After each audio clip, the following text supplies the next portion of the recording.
नमस्कार दोस्तों, मैं हूं आपका दोस्त रोहितास यादव। एक नया टोकन आया है बाइनेंस पर, वर्ल्ड कॉइन। डॉज कॉइन आपका पंप कर रहा है, लेकिन मार्केट पूरा आपका नीचे जा रहा है और 29,000 के आसपास बीटीसी आपका चला गया है। XRP LTC, इनमें क्या होगा? क्योंकि हाल्विंग आपकी LTC में बहुत नज़दीक है। चलो वन बाई वन सबको लेते हैं, और अच्छा लगे तो लाइक सब्सक्राइब जरूर कीजिए। पहले जो एक नया टोकन बाइनेंस पर आज ही आ रहा है, यानी कि 24 तारीख 9 UTC उसका टाइम रहेगा और आपका स्पॉट में अवेलेबल होगा। तो अब ये वर्ल्ड कॉइन आखिर है किसका? ये है साहब सैम अल्टमैन। अब ये सैम अल्टमैन कौन है? CEO हैं ओपन AI के। अब ये ओपन AI क्या मिला है? ओपन AI मतलब आपका चैट GPT। अब चैट GPT से आपको ये तो कंफर्म हो गया कि टेक्नोलॉजी वाइज अगर देखा जाए तो इस टोकन में सब कुछ अच्छा ही होने वाला है, खराब ज़्यादा नहीं होगा। क्यों? पहले से ही जो इसका CEO है बहुत ही टेक्निकल माइंड है, अगर आप देखे जाए तो। क्यों? चैट GPT को आप अच्छी तरीके से जानते भी हैं और बहुत से कहते हैं लोग यूज भी कर रहे हैं। तो वही कहीं ना कहीं टेक्नोलॉजी का यूज इसमें जो है वर्ल्ड कॉइन में भी किया जाएगा और किया जा रहा है। अब जहां पर ये टेक्नोलॉजी आती है, देखिए कुछ चीज़ें ऐसा भी होता है कि खराब भी होती हैं और कुछ चीज़ें ऐसा होता है कि अच्छी भी होती हैं, और दोनों ही की चीज़ों के साथ हमें चलना भी पड़ता है। हम ये नहीं कहते कि साहब कोई चीज़ खराब है तो हम उसको छोड़ देंगे, उसके साथ हमें चलना पड़ता है। लेकिन क्या है कि कुछ अगर सेफ्टी मेजर्स अगर हम साथ लेके चलें तो ज़्यादा बेहतर रहता है। अब इसमें जो है वो मैं आपको बताता हूँ। देखिए लगभग 10 बिलियन की जो सप्लाई है, इसकी टोटल सप्लाई है, और इसमें सारी एक साथ सप्लाई आएगी नहीं पूरी मार्केट में। ये क्या है कि लगभग आपका 1.5% के आसपास पर ईयर इंक्रीज होती जाएगी, यानी कि एक तरह से आपका इन्फ्लेशन होता जाएगा। इथेरियम पर आपका ये टोकन आ रहा है, तो कुल मिला के देखा जाए तो वैसे सब ठीक है। अब यहाँ जो एक प्रॉब्लम है ना, जो मुझे लगती है, देखिए ये मैं नहीं कह रहा कि सबके साथ ये प्रॉब्लम हो सकती है, लेकिन जो मुझे लगती है, जो आपको थोड़ा सा कहते हैं इस चीज़ का पता होना चाहिए, और वो है इनका जो KYC सिस्टम है। आपने अब तक देखा कि KYC के लिए आप अपना नाम देते हैं, मोबाइल नंबर देते हैं, आधार कार्ड देते हैं, पैन कार्ड देते हैं। ये क्या है? ये अपने इंडिया के लिए है। बाहर के लोग बहुत सारे बस वो ईमेल ID और नंबर लिया और आपका KYC हो गया। लेकिन इन्होंने क्या करा है, इन्होंने जो KYC किया वो है बायोमेट्रिक।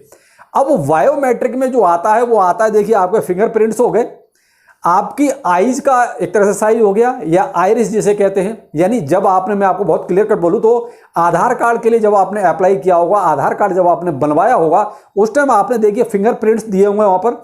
आपने वहां आईज यानी जो पुतली होती है उसका भी वहां माप दिया होगा आपने, और आपका फेस वैल्यू जो भी है, फेस वगैरह जो है वो सब उन्होंने किया होगा। तो उसी तरीके से ये इसमें क्या करेंगे, आपकी एक तरह से आइडेंटिटी फिक्स करेंगे, यानी कि KYC करेंगे बायोमेट्रिक तरीके से। तो यहां तक ये बायोमेट्रिक करने का मतलब ये है कि इनका कहना ये है कि आप कोई भी एक बंदा 4 वॉलेट नहीं क्रिएट कर सकता, वो केवल एक ही वॉलेट क्रिएट कर पाएगा। बिल्कुल ठीक है, अच्छी बात है। कम से कम ये चीज फिक्स हो जाएगी कि अगर यह आपका एक बार वॉलेट क्रिएट हो गया तो हो गया। आप कोई और अपने नाम से कोई दूसरा, यानी कोई आप भाई आपके फैमिली मेंबर बना सकते हैं, लेकिन वो भी एक ही बार। लेकिन आप भी एक ही बार बना सकते हो। क्यों? बायोमेट्रिक जहां पर क्लैश हो जाएगा तो आपका एक वॉलेट ऑटोमेटिकली कैंसिल हो जाएगा। अब प्रॉब्लम जो है, ये तो थे इसके फायदे। अब जो ये बायोमेट्रिक KYC का जो सबसे बड़ा जो नेगेटिव पॉइंट है वो ये है, कहते हैं कि बायोमेट्रिक आइडेंटिटी आपकी लीक हो जाएगी। अब देखिए ये चीजें कोई नहीं लेता। आपने एक बार जब आधार कार्ड बनवाया था उसी टाइम पर आपने ये दी होंगी, वरना उसके बाद कहीं भी आपने ये चीजें नहीं दी होंगी। यानी आपका फिंगरप्रिंट हो गया, आंखों का साइज वगैरह हो गया, ये आपको दोबारा कहीं नहीं देनी पड़ी होंगी। ज्यादा कहीं बायोमेट्रिक आगा अपना KYC कराया है तो वहां आधार नंबर दे दिया होगा, पैन नंबर दे दिया होगा, लेकिन आपकी KYC इस तरीके से नहीं होगी। तो ये हो गया एक तरह से बहुत ही आंतरिक। तो भाई यहां थोड़ा सा आपका जो पर्सनल डाटा है वो कहीं ना कहीं दूसरे के हाथ में जाता हुआ दिखाई दे रहा है। अब आप यहां ये भी कह सकते हैं कि भाई साहब तो फिर हमारे यहां बैंक वगैरह ये सब लेते हैं, तो यहां भी तो है। लेकिन यहां क्या देखिए, यहां सरकार ले रही है, यहां कोई प्राइवेट आइडेंटिटी जो है आपसे बायोमेट्रिक नहीं ले रही है। ये क्या है कि प्राइवेट है, प्राइवेट कंपनी मान लीजिए, प्राइवेट टोकन मान लीजिए, वो आपकी बायोमेट्रिक एक तरह से सारी चीजें ले रही है। लेकिन यहां सरकार ले रही है, तो हम सरकार से एक बार को कोई अगर मान लीजिए हमारे नाम पे फ्रॉड हो भी जाता है तो हम कह तो सकते हैं कि साहब आपने लीक किया है, हम और कहीं इसको दे ही नहीं सकते, हमारे पास कोई ऑप्शन ही नहीं है। लेकिन यहां भाई साहब प्राइवेट लोगों के हाथ में आपकी ये आइडेंटिटी जा रही है। तो कहीं ना कहीं ये थोड़ा सा इसका एक नेगेटिव पॉइंट है, जो कहीं ना कहीं थोड़ा सा इसमें अगर जो लोग गहराई से सोचेंगे तो उनको ये चीज़ ज़्यादा अच्छी तरह समझ में आ जाएगी। लेकिन भाई प्लस पॉइंट भी बहुत हैं, वो मैंने आपको पहले ही बता दिए। अब यहाँ पर जो है मैं आपको एक चीज़ ये बिल्कुल क्लियर कहना चाहूँगा कि इसमें क्या हमें बाइंग करनी चाहिए नहीं करनी चाहिए। तो यहाँ देखिए मैं आपको एक सजेशन दे सकता हूँ, मैं अपना ओपिनियन दे सकता हूँ कि इसमें आप केवल शॉर्ट टर्म के लिए अगर अभी देखें तो ज़्यादा बेहतर रहेगा। लॉन्ग टर्म के लिए अगर आप इसके लिए तैयार हैं कि बायोमेट्रिक आइडेंटिटी हमारी जाती है तो जाने दो, दे देंगे, जो होगा देखा जाएगा, तो फिर ये प्रोजेक्ट आपका लॉन्ग टर्म के लिए भी ठीक है। इसमें जो नेगेटिव पॉइंट है वो यही है कि साहब ये जो बायोमेट्रिक सिस्टम जो जा रहा है हमारा, ये कहीं ना कहीं थोड़ा सा ड्रॉबैक है। बाकी तो देखिए पॉजिटिव चीज़ें, मैक्सिमम चीज़ें अभी तक जो हैं वो इसमें नज़र आ रही हैं। बाकी सप्लाई का ये है कि तो भाई इस टाइप की सप्लाई देखिए, हमारे बहुत सारे पीछे टोकन ऐसे हैं जिनमें सप्लाई ईयर बाई ईयर आ रही है, तो वही चीज़ इसमें भी है। तो ये तो एक तरह से देखा जाए तो क्रिप्टोकरेंसी का कल्चर हो गया कि साहब इसमें कोई नई चीज़ नहीं है, ये वही चीज़ है जैसे और भी बहुत सारे टोकन हैं जिसमें जो है आपकी रिलीज सप्लाई होती रहती है। तो अब आप देख लीजिए साहब, फिलहाल बाइनेंस पे आ रहा है तो मे भी आपको थोड़ा बहुत एक स्पाइक देखने को मिल सकता है, लेकिन फिलहाल जो मार्केट की कंडीशन चल रही है उसके अकॉर्डिंग देखकर ही आप कोई बाइंग बनाएं।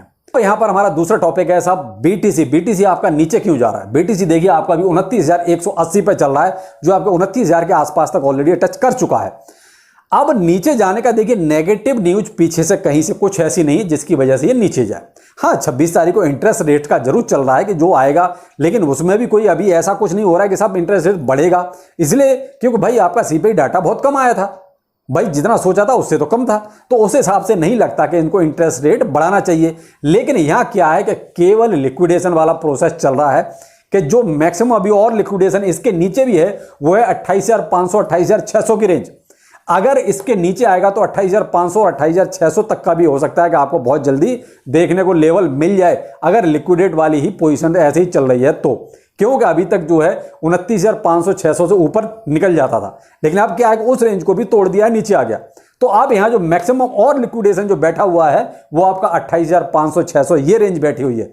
तो मे भी अगर यहां से गिरा तो आप 28,400 वो 500 और 600 के बीच का भी लेवल देख सकते हैं। और अगर बीटीसी यहां जाता है तो जितने भी और अल्ट कॉइन हैं वो आपके 10 से 15% तक टूट जाएंगे। हो सकता है कोई और ज़्यादा भी टूट जाए, भाई जिनमें कुछ पॉजिटिव चीज़ चल रही है या कुछ डेवलपमेंट हो रहा है वो हो सकता है आपको 4-5% देखते हैं, लेकिन अकॉर्डिंग टू उनकी सिचुएशन कैसी है। तो अगर ये गिरेगा तो आप ये मान के चलें से कम 5 से 15% तक आपको अल्ट कॉइन गिरते हुए नजर आ सकते हैं।